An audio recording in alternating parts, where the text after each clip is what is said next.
was reading the New York Times this morning in preparation for the class. And so many of the articles were expressing, if not directly, indirectly, and some directly, the pressure of change in our society right now. And the speeding up of change and the stress that it causes, the fear that it causes,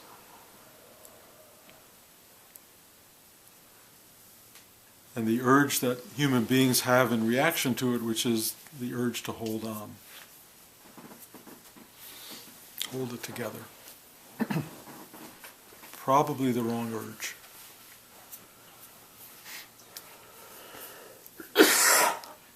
So, change is inevitable. Change is ongoing in our lives. Most of it happens at a speed that we can be somewhat comfortable with. I'm watching it in my grandchildren. I talk about them all the time, but they're wonderful reference points. Elijah has just acquired language, and it is exploding in him. He's now in full sentences. Everything has a name already. He is amazed. Everything you tell him has a name. He gets it and holds on to it instantly. It doesn't go away. He's putting thoughts and concepts together. I just listen to him and watch him. He's singing songs, dancing. Happiness exploding in him. It's just constant change and growth and evolution. His sister, Talia, who's really smart, has taught herself to read, and now she's teaching herself to write at 5. And she's evolving and changing and transforming every day and embracing all of that. And there's a thrill to watching it. But at a certain point in our lives, that kind of change is frightening to us. We want to slow it down. We want to hold it in place. We want to know the next moment. We want to be secure. We want to have a sense of assurance. And we want to know that this is real, this is it, this is what it should be. And when life starts to alter around us, we become very threatened. And of course, life is moving very quickly. One of the articles in the New York Times was about how a woman who works for the New York Times says they're going from a print journalistic operation to a digital operation, and that it's completely different. It's just not the world that she bought into, that she became part of. And that nobody there knows what's next. Nobody there knows how to make it happen. They're running as fast as they can to keep this thing going. And I sense that's happening all over the place. Change is taking place. Not always change we can see. But Blanche was reminding me this morning about an article she read last week about the coral reefs, thank you. And how they're going through so many changes and the stress that they are experiencing and their changes and how much that stress is affecting the ecosystem. And of course we know about the stress in the weather patterns and the planetary changes and on and on and on and on.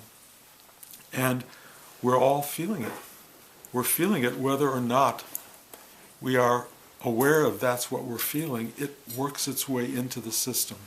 We are all being, if you will, assaulted by very, very strong transformational energies. And so the reaction to that, one is normally fear, and the other is hold on. Hold on to the known. Hold on to the comfortable. Hold on to the thing we are at ease with. And all of that holding on is starting to erode because our own grasp is being broken apart. Because you can't hold on to stuff that's changing underneath you. It's crumbling away. So what do you do? How do people get through the day? How do they get through the life that they're living? You know, what do the dinosaurs feel when they realized everything was changing, that they were done. What do you do with that? Well, I think the instinct, if you can find it, and not everybody can, the opposite of holding on is letting go. And it's hard to believe that letting go is actually going to make you adaptable. It's going to make you less stressed. And it will begin to offer you a doorway to the changelessness of life, to the underlying singularity of being that does not change.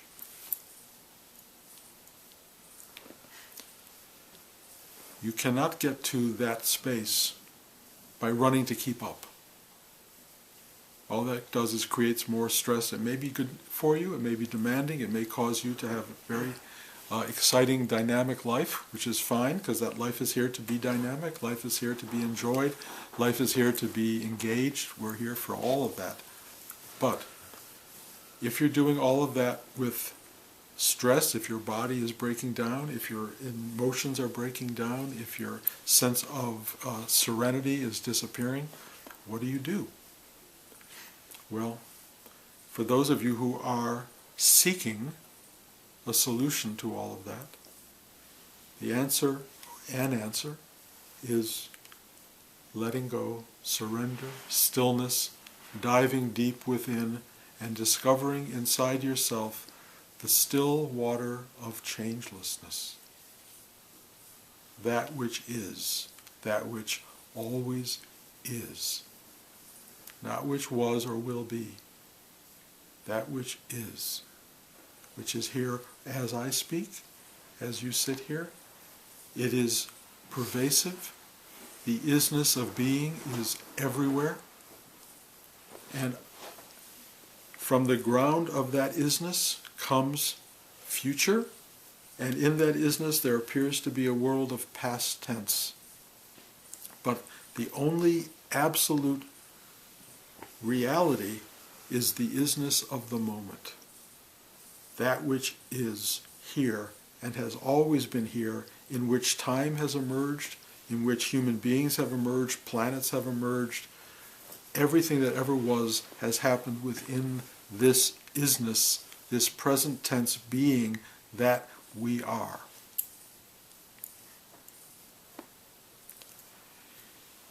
If you can stop, and I talked about this last week, I think it's so important, if you can just stop and sit still, stay present long enough, you begin this journey into stillness, into a ground of being that is welcoming and enveloping. The wonderful thing about the ground of being is that it is the essence of what and who you are. And not to be aware of that, not to live in touch with that, is to feel the stress of change, the stress of transformational energies, because the world out of that stillness comes into being by movement, energy, construction, destruction, all of the things that go into creating the manifested universe that we inhabit. We are the vehicles through which that manifestation occurs. We have a role to play. We are born into this out of the stillness of the universe. We come into play, and we are here to function, to create, to build, to tear down, to rearrange, to push forward all that is in the world. That's our job. You can become very reactive to all of this if you want to. You can fight every moment. You can enjoy every moment. You have incredible choice in how you want to live. You have this enormous capacity to embrace this or to fight it, to say yes or to say no. At any given moment, you can do whatever you want. It's your choice. Your reaction and how you react is based on a patterning of creation. You were starting to be patterned the minute you were born, the minute you were conceived. The pattern of your being was creating itself to distinguish itself as a form in creation. It created itself to be a functioning element in this remarkable thing we call life. You had very little say over it. You were being formed by your biology, by your DNA, by your parents, by your siblings, by your friends, by your teachers. You were being constructed to function in this space. And you were also being created to be so self-absorbed, self-involved, that you would be one with the robotic aspect of your being, that you would be there working it, functioning for it, doing what had to be done, whatever it was, reacting and reacting to your life circumstance. This is as it should be. This is not wrong, it's not bad, it's not tragic, it's just life. It's hard. It's hard. Buddha said it was suffering. It's hard to function in a world where there is what we will call opposition, where it's not just breaking through for you to make your way in whatever direction you want to go and to get whatever you want. It's limiting. It doesn't give you everything. It gives you usually enough, but even that's not a guarantee. But what it gives you, you can take, you can use, you can learn to work with it in the world. You can build a life, you can build a future with all those things that the mind tells you can do. But it will always be oppositional, and you have to find, if you want to survive all this, some way to deal with it. And one of the ways to deal with this, if you're lucky enough to come upon it, is to sit still in the middle of it, go deep into your inner being, and discover where this all comes from. Because what's so remarkable about what we are is that we have a direct line. It doesn't always feel direct, but we have a direct line into the very source of existence. It is the very core of presence within you, and it's available. It's available just by sitting still. Sitting still, quieting the mind, quieting the body, quieting your nerves, quieting your expectations, quieting your story long enough to just go down. And it's almost like an elevator that just goes down. And you go down, down, down, down. Or in, if you want to look at it that way. Deeper and deeper, and you start to discover this thing which frees you of your DNA, frees you of your story, frees you of your drama, frees you of your tensions, of all of this stuff, even the stress, it all goes away, and you just go into this place of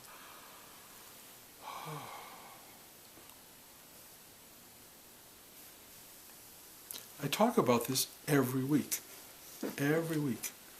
And I have to talk about it every week because when you leave here, you get totally caught up again in the story and the drama and the DNA of your life.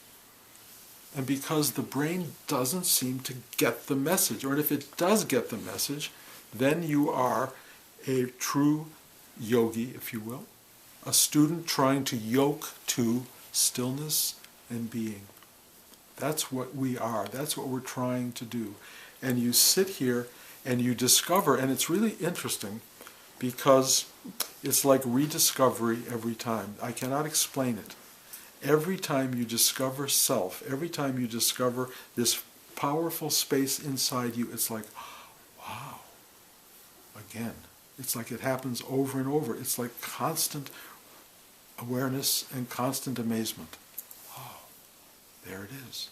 There it is.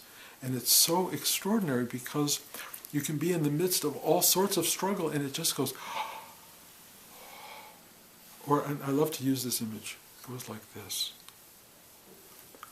I think I've talked about this in class before, but we aren't touched like this except when we're little children usually, or maybe by someone who truly loves you as an adult. They'll go like this. You can do it to yourself, guys. It's such an embrace. It's so familiar. It's like, it takes you in. It's funny. Only one of you, two of you are doing it. It's worth trying. Look, you may think it's stupid, but just feel what it feels like.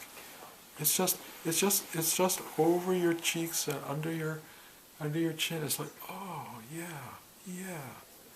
And then there's the across the chest version, and then there's just knowing you're okay, letting your hands drop by your side, putting your hands on your knees with your palms up.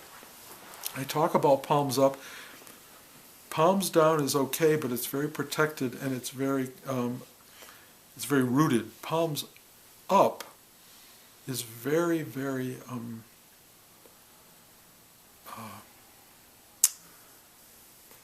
very raw. It's very vulnerable. It's very trusting. Sitting with your palms up, very few people do it. But just do that and then fall into the stillness of being at this moment.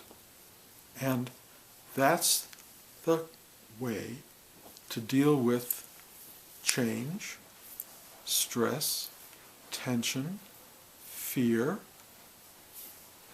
all of the things that are going on around you. It is a perfect way of going deep inside and finding a yes to the no that life offers.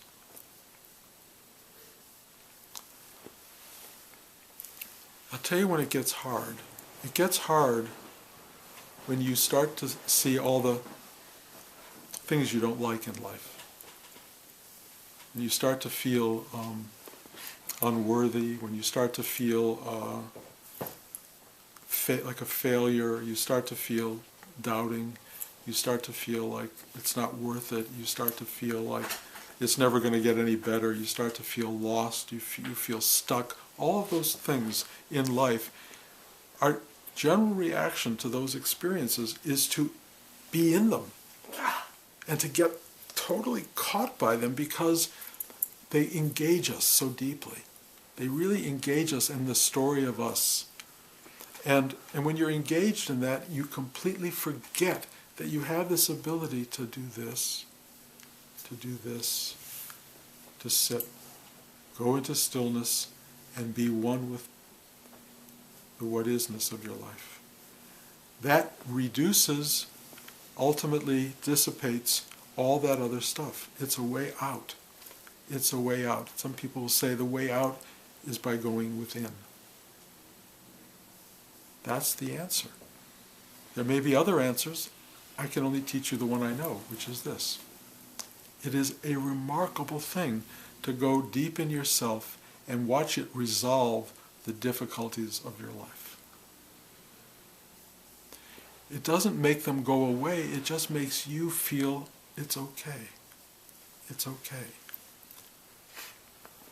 Part of the doorway to going in is this teaching of saying yes to the what is. In other words, if you're in a state of suffering and misery and difficulty and struggle and all of that, and in the middle of fighting, if you can just get to this moment inside yourself that goes, okay, yes, yes, even that.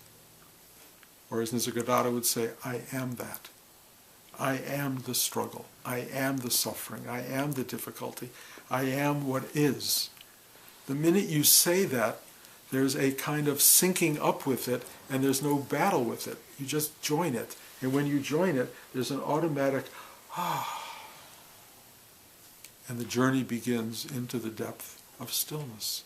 And as you go into the depth of stillness, there is what you might call release. You can also call embrace. You can also call the end of struggle. Because there's no you there to struggle. There's no you and it. There's just what is. And trust me, this idea of a you is a fabrication. I've talked about this for years. You is a creation, partly self-created, partly created externally, but it's embraced by you, and the whole idea of awakening is the realization that that you is a temporary construct, and you have freedom within it to let it go. You have the freedom to just settle into the depth of what is, and that construct that you are just breaks apart, or you become so vast in your awakening that construct is just absorbed by the bigness of who you truly are.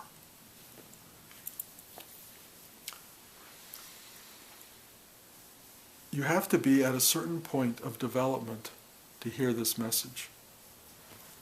This message is universal, but rarely perceived as universal.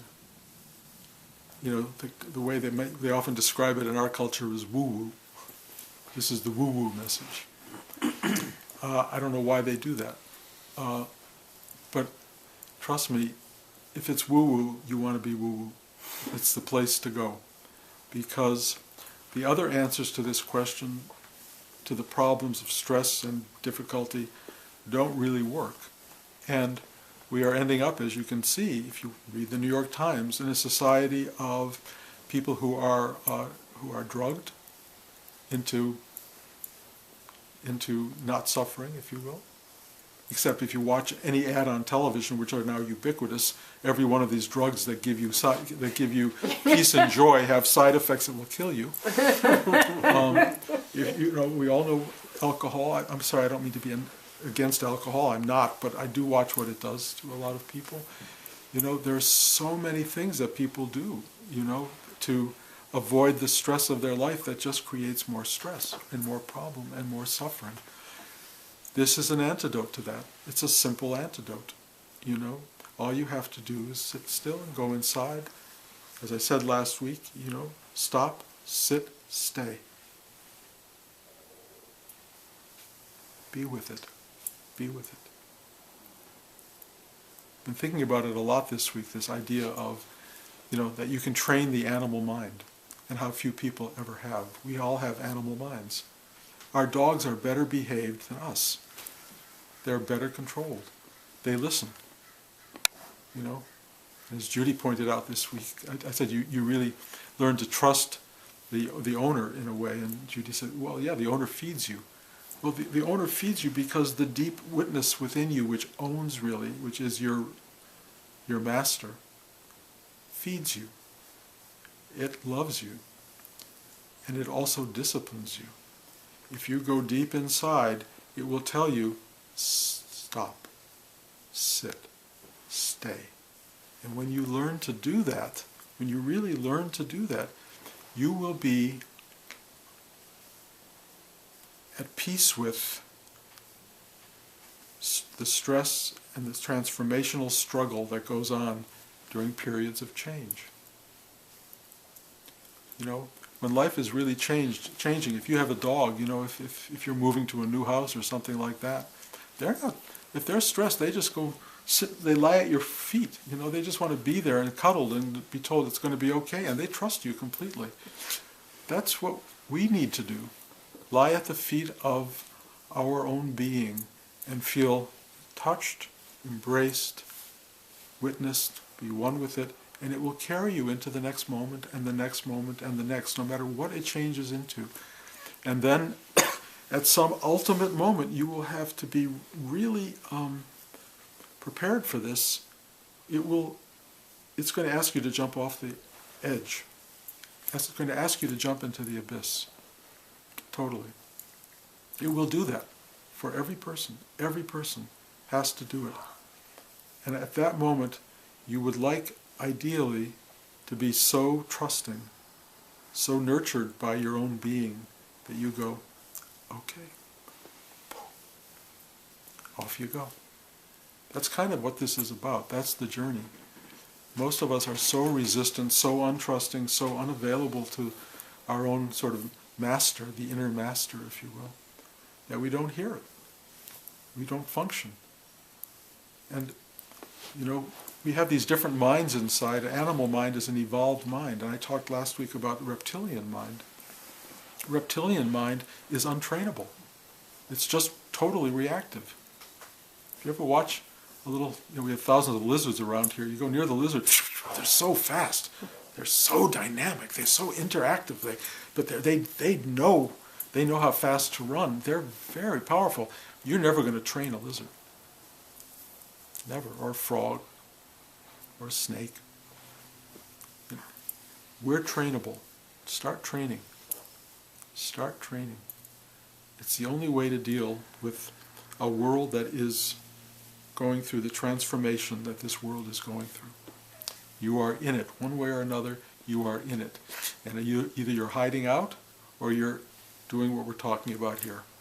You know, if you're holding on to what is, it's going to crumble in your hands. If you surrender, open, change will occur, and you will be one with that change. You will be one with transformation, and you will be transforming and being transformed by that which is. That's what life is. But, you know, we're in a time where it's changing very rapidly.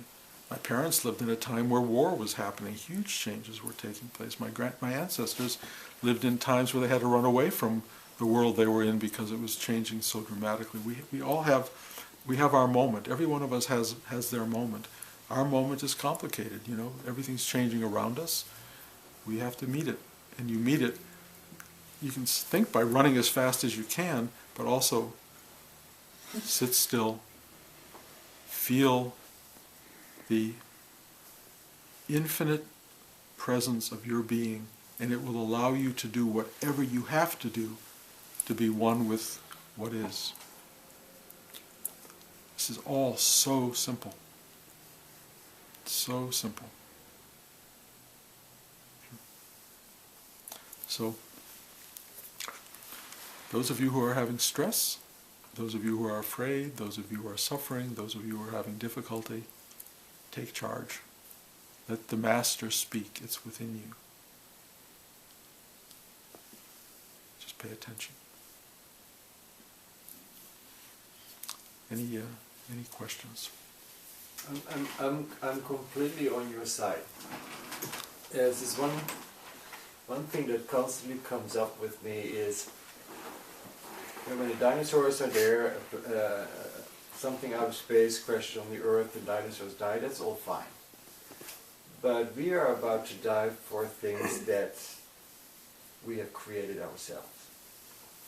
Well, we don't know if we're going to die, and to create it ourselves, we have less choice on some level than you think. This is all just happening. Sure. It's really happening. Sure. And let's go back to cavemen. Mm-hmm. Fire happened. Mm-hmm. It burned down houses. Sure. It kept them warm. Sure. It had two aspects. All the stuff that's happening now will also have dual aspects. It could be the end of humanity as we know it. It could be a whole new evolutionary opportunity in humanity. We have an amazing political process right now that's going on, which is really, on some strange level, powerfully optimistic that there's enough to go around and we could all have a wonderful life. And there's that which says only the 1% should have, and everybody else is going to have to, you know, we're going to pretend to make them happy. You know, we'll give them a lot of television, you know, and whatever else we have to give them to keep them sort of from rioting in the streets, basically, which is a potential fear. We can make the world, and the world is making itself. We are all part of it. We're all a component in it, and we're all part of this amazing electorate right now, which has a voice, either when you use or you don't use. And, you know, it may have empowerment, it may not, depending on how loud it gets and how strong it gets and how aggressive it gets. But what's so fascinating is in the realm of non-duality, there is no it and us. It just is. It's just happening. And we are along for an amazing ride. We are in an amazing. It always has been amazing, I think, even if you were back in biblical times, you know, or pre-biblical times, and, you know, just dealing with taking the sheep out to the field and bringing them home, and then a storm comes, and then a famine comes, and then, somebody comes and, you know, and brings you a fur that they got from an animal, and you can stay warm, and you're so like, oh my God, I'm warm, you know, and there's all of these things happen in life, always, that have been going on since time immemorial. I am in some way just trusting the process. I don't get it. It's so big. It's so fundamentally vast and essential. It's doing what it wants to do or what it needs to do or what it's programmed to do, however you want to look at it. It's happening. But that's truth. That's completely true when everything comes from the truth.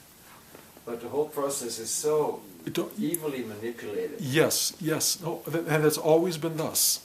It's always been that way. What does it come from? It's as though we could know the truth. All of what is has no choice but to be. It's happening out of its own self-generated existence. And whatever that is coming from, you have to go to the core of that and just ask, do I trust this or do I not trust this? Do I trust it or do I not? And that's up to you in a way. At some point, what happens, which is phenomenal, is that the you that has to make that choice absolutely disappears. And there's only the thing itself. And then my experience of that which is that it, at the core of its essence, is love. Just love. I can't tell you how I know that, but it is there. It is an act of faith on some level for people to believe it, but when you touch it, you see it. Oh, this is love. Why it turns into such dark forms and all these complicated forms? It's part of the creative process. You have to create, preserve, destroy. Brahma, Vishnu, Shiva is all part of the structure of life. And I can only speak for this experience that's being had here, but there's an unbelievable embrace of and wonder in it. And if you look for why, and I don't, but if you do, again, being very personal, my grandchildren, I can't say more than that. I can't even say what it means, because God knows what they're going to grow up to be and what the stories will be as they evolve. But I know in this moment, there is something going on that it took an entire universe to manifest. It took all of the struggle of being, from planetary creation and cosmic creation to creation of biological life to human life to what we have to this moment. I played with my grandchildren yesterday, past tense, but it's still vibrant in my heart, with so much gratitude, love, joy, wonder, amazement, and it was created for me. Yes, there's suffering, and there's a dark side to things. Yes, the grief could come in a minute. If anything happened to them, it would be the worst thing ever on some level. But because I have been exposed to people who have experienced the worst thing ever, I have seen where some of those people go, and where they go is into an even deeper embrace of the whole. That's all I can tell you. I don't understand any of it. I've given up the idea of understanding. I know that I am somehow, and we are all equally, one with that. I am that. Whatever this is, I don't make good and bad. It's not dualistic to me anymore at all. It just is. It's a remarkable reality that we are in. I think it's remarkable. Does it have dark, miserable, ugly side? Well, clearly it does. But is that wrong? Is that shouldn't be and the other part should be?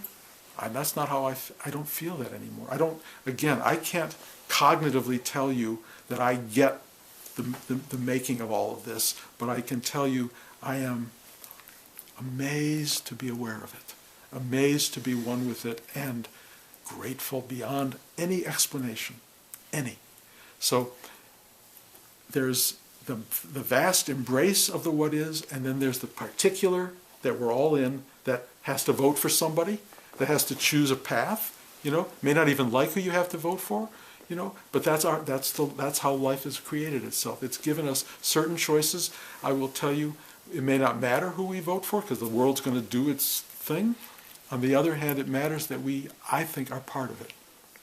The more we become part of the world, the more we engage it, the more it interacts with our being, and we experience life in total engagement rather than through picking and choosing. I'll take this little piece and that little piece.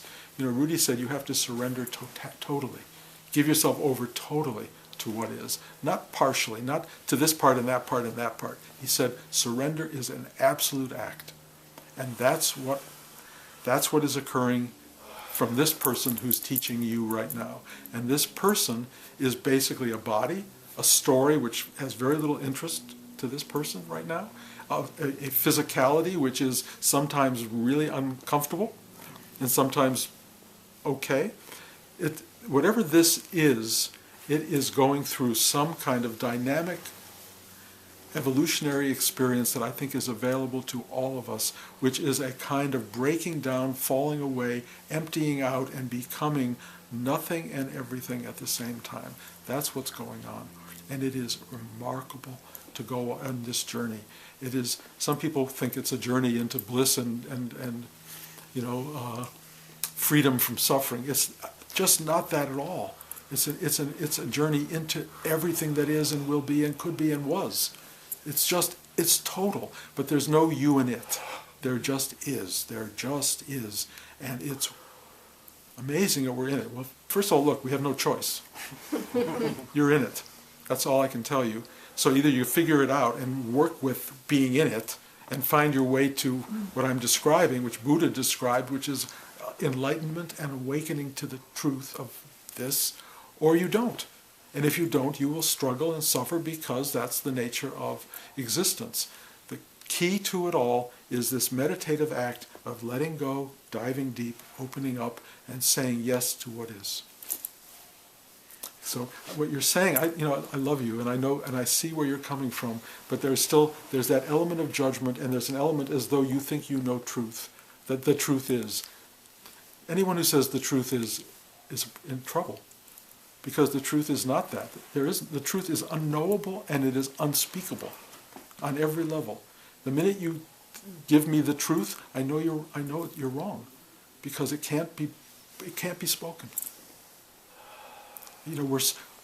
These brains are so small. They're so small. They can barely get us through the day, and they're untrained. They're untrained, really. They don't know what to do. We've gone through all these years of school, and we still can't get ourselves to stay. We can't do it. What's that about? It's crazy. But that's what we have to work out. And I can tell you from my journey and the people I've read about who've moved before me in this journey, there is a awakening to something greater. And your mind will, even if your mind tells you what you think that might be, it's not true. It's not what you think it will be, because there's no one to think it. There's nothing thinking it. It's only being it. Whatever that means, I don't know. But it's worth it. I would rather have this awareness than the awareness I used to have. And I watch people so locked into their own simple cognitive illusions that all I want to do is do this to them. Go, no, relax, it's going to be okay. That's all I want to do. I want to do that to the whole world in a way. The hugging saint, what's her name, Amma? Amma. I want to do this to everybody. But because I can't, I'm going to tell you to do it to yourself or to other people. And you can do it, you don't even have to actually touch, although it's good to. You can do it almost like an emotional act within your heart. And what happens when you do that is like the compassion that you feel for everybody. Because trust me, there's nobody's got an easy ride. Nobody. This is. I look at my grandchildren and I go, oh my God, the ride they're on. And I wish I was going to be around to help them. But, they've got these talks. If these talks mean anything, they can listen to those if they're still available. And that's all I can do. The other thing I can do is create foundational awareness. And that is hugging them now. And I can see what that's doing, because they are forming a very stable, rooted, grounded awareness. If you want to help people, hug them when they're little, and then hug them when they're older. It's all, what else can we do? Listen, be aware, witness. Don't give instruction, don't give prescriptions. That's the worst thing. Don't tell people how to do it. Look at it, that's probably all I'm doing here.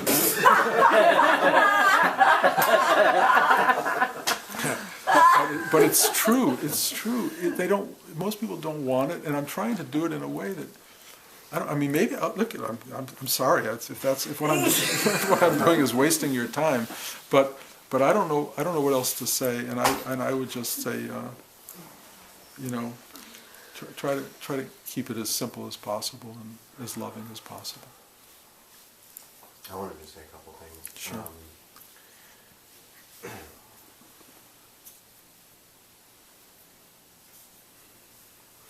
So in the past couple months, like everything in my life sort of bottomed out, my relationship, my house, and my work. And I've been utilizing a lot of this class to support me through that a lot. And what I realized is that, you know, when I was in Israel, I was studying with this Kabbalist, and he looked at me once and he said, Asher, there's no place in the world for you. You just need to be with God and accept that. And I couldn't really hear that at the time, but I feel like it's true. If I look at my life, I haven't really found a root anywhere. Like, it seems like my father was able to root into his work. You know, like that was his truth. And I think that subconsciously I was trying to like root into these things. But now that everything's sort of taken away, I realized that actually that guy was right. You know, I don't really have a root. My root's the rootless root. You know, it's like that. That's that voidless great understanding. Song. You know, so that's what this is giving me, is the support to like really dive into the rootless root. So now I just kind of go to Open Secret and I sit in their meditation room and I just sit there a lot. And I kind of, then I check my, you know, try to build my practice. But really, I'm kind of hanging out with the rootless root. And I'm realizing like that's really what my life has been about the whole time. And it took all this to kind of, it's been excruciating though. It is excruciating. It's excruciating having roots that you have to tear out in the end. Yeah. And it's excruciating having no roots and thinking something's wrong with you, because there's nothing wrong with you. Well, that was the thing. It's like there's something wrong with me thought is relaxing. Yeah, and exactly. I'm realizing like, oh, this is actually my condition always. And This you were is the way told it's it. always been. Yes. Maybe not everyone. Maybe some people can root into a job and be happy, but that's just not me. So. Well, I mean, I can only tell you what you just said. You know, I mean, it's a beautiful realization, and but there is a kind of, I think rootedness is the wrong word because it sounds like it has stability and longevity, but entering into the unknown, into God consciousness, into the reality of being is a kind of unrooted rootedness, yeah. and it's really it stabilizes, and it brings up a kind of flood of gratitude, even when there's nothing supporting you. And it's kind of, how do you describe it? You know, how do you describe it? Like I've said, I go for these long walks now, and I've been. I think I said this last week. I've been appreciating the grass, so I keep walking and bending down to stroke the grass because it's so. You know, it is rooted in a way, but it's like there's a lot of it. You know, it's everywhere, and it's not one blade is special. But they're so dynamically there, you know. And I just wanted it to know I was appreciative of it, of its being, you know, and its reality. Every one of us is like a blade of grass, kind of, or fluff floating through the air. But it's all part of the beauty and the remarkableness of our nature, of our life, of our being. It's all worthy. It's all worthy. And no matter how badly it's functioning, how bad it's misfiring. I mean, you look at some of the people running for office right now. I don't want to get political, but you can either be angry or you can be compassionate. You know, you can just look at people and go, wow, what humanity becomes. I saw an amazing opera yesterday. Robert Deveau, and it was about Queen Elizabeth having to put to death a lover, and she didn't really have to put him to death, but she had the power to do it. She was true sovereign. You know, she could do whatever she wanted. And she pulls off her wig at the end, this beautiful wig, and she's just matted gray hair, and all of her power looked like it was gone. And she said she would have, in a way, given up everything to get rid of being the queen. She didn't want to be the queen. That's where we all stand. We all have to pull off our wig and go, you know, I don't want to be the queen anymore. And everyone who's still trying to be the queen is really having a hard time, you know. And be compassionate for those people because. You know, I don't care how much power you have. I don't care how much you want to be the leader of the free world. That dynamic all by itself is a source of suffering. And And you have to be aware of the real leader of the free world is within you. And it doesn't have to express itself to anybody in the public except through you and how you live. You're the free world. Judy? Oh, well, I'm not sure you can answer this, or you're just going to say it's an opportunity for growth, but,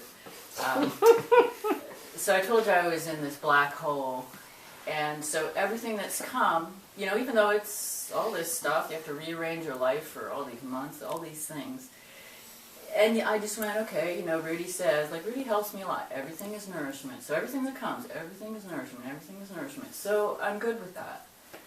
But then, we've talked about addictions before, and good and bad ones, but they both have a root in something.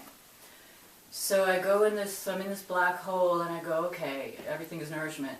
And then I find out my good addiction will probably be taken away from me for a period of time. And so I was accepting of everything, and this too, and all the pain that could possibly happen. Everyone talks about that, and that's like so secondary compared to losing the addiction. Like, and it's like, is my hold on sanity, like that's how I cope in the world, and it's a good addiction, and that's how I cope, and I function, and I do life.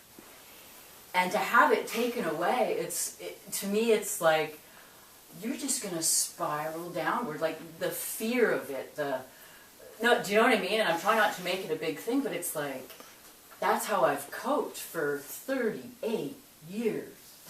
Like, it's how most people cope. You know, Yeah. having structure, having identity, all of those things. And yes, it's all going to get taken away, and it will look like a black hole that takes it. But it ultimately is the journey to self. You can't lose. You cannot lose. it just doesn't seem like it's survivable. No, do you know what I mean? Your mind, ego, self will not survive it. But that's the great gift. Letting go of that, you'll be shocked what's still there. You will be shocked. You will be like, that's who I am. Can I hold you to it? Yes. Okay. Absolutely. We're all on that journey, and trust me, when you die, you really have to go through it. So this is practice. And more than practice, you can actually die while you're alive. You can die to all of that stuff. That's all we're talking about. Yeah. It's death to the false self, or to the addictive thing that we think is us. You know, all of that goes away. And what you realize, one, is that it hasn't really gone anywhere. It's just you have found an entirely new relationship to it. It's not addictive. It's just there. You can engage it or not engage it. You're free. You are free. Liberation. It's an extraordinary state and worth arriving at. But the only way you can get there is to have it taken away. And the journey feels like black holes. But the black hole frees you. In the end, we all get sucked into a black hole. Every one of us. That's what death looks like. It's the total loss of everything except that which can't be lost. And you won't know what that is until you're there. Anyone else? Yeah. My question is, the last few weeks I've been, just kind of on a semi-retreat and meditating a lot. So there's a lot of Shakti, a lot of light moving through. And I haven't had to kind of do much in the world. It's just been like a natural falling away, camping out in the mountains. And in this process, there's been, I've had this before, I've actually lost, like there's so much like blissfulness and light in my head that I've lost some of the vision in my left eye, which kind of brings up a little bit of fear about maybe what that might be. I have no idea. Yeah. I mean, I would go to an ophthalmologist and find out. I mean, I don't know what to say about manifestations that occur. Sometimes they really can be, if you will, spiritually induced. Live with it for a week or two. If it's still there and persistent, I would go have it checked out. Yeah. If you're getting headaches that are really, awful, you can say, well, that's all spiritual. Or Rudy would say, get an aspirin. Yeah. Check it out. I mean, not to get what the word is, to make up stories about what's going on spiritually. Just Yeah. feel your way through what needs to be. And if something needs to be fixed, look for someone to fix it. That's why the world's manifested. It can help us Yeah. on those levels. And if they say there's nothing wrong, then you have a clue. Yeah. This is something else. You know, you may be getting it like you might call second vision. Deeper, Yeah. you know, that can happen. So I wouldn't worry about it. Yeah. But again, if it persists, have someone take a look. It had happened before a few years ago, and I did go have it take a look at it, and it was like they couldn't really explain it. Okay. Like they said like the cone kind of warped or something, Huh. but then it worked itself out, like something happened. So it's just, Yeah, you go through a lot of stuff on a spiritual journey. yeah. You go through a lot of stuff, and modern medicine can't talk about it. They don't know what it is, nor do we. So it's like between you and your maker. Mm. And just go deep inside and look for somebody to comfort you while you're in it. Mm. Okay, good luck. Yeah, and the second piece around that is, what like a therapist who works a lot with the Kundalini, he had suggested to me was, like he had seen, and my wife has reflected this to me, like my resistance to like really being in the heart and really being of service and really being in this kind of incarnational process with the world. Like I find a lot more joy just in dissolving into being or into empty space. And there was something like I was meditating on that in this meditation, and like a misunderstanding around like separate, like what feels like separate activity, and there was just this awareness starting to open, how like everything is, like when I really let this open, there's not like a sense of separation, it's just God doing itself. I wouldn't get too caught up in what people tell you. Yeah. That way. If you're present, really present, you will be put to use Okay. by the universe. And it may be nothing more than walking down the street. Yeah. You know? I mean, there's a lot of different ways of functioning in the world. And some people have assigned jobs, some people's jobs are not so well assigned. It's just show up, Yeah. be present, grow the garden, whatever it may be. You just live the life you've been given as best you can. If you feel your heart chakra's closed and you could love more or do more, and there's something in you wanting that, maybe there's a reason that message is coming through, well, listen to it and see if something opens up as a part of that path. Okay. If it does, don't be afraid to go down it. Once you have an awareness and a presence really within you, it kind of wants to be addressed. It kind of wants to be put out there. That's my experience. It wants to be spoken. If your gift is to speak it, speak it. If your gift is to show it, to demonstrate it, be in action, to serve, to help, to be kind to somebody, any of those things, that's what it wants. That's my sense of it. Mm. It wants to be in the world. And so you bring it in the world as a kind of help. Mm. Help the world any way you can. That's all I want to do. Yeah. You just want to help. It makes you generous. It makes you loving. It can. I've seen people where that isn't the case. So I don't want to judge that either, but that's my experience is it wants to flow, period. And if that is your experience, it's a good one. Mm. Okay. Yeah, thank you. Anyone else? Okay. Thank you, guys. No class next week here. I'll be in LA, but the week after we'll be back here, and see you then. Thank you, Bruce. Thank you.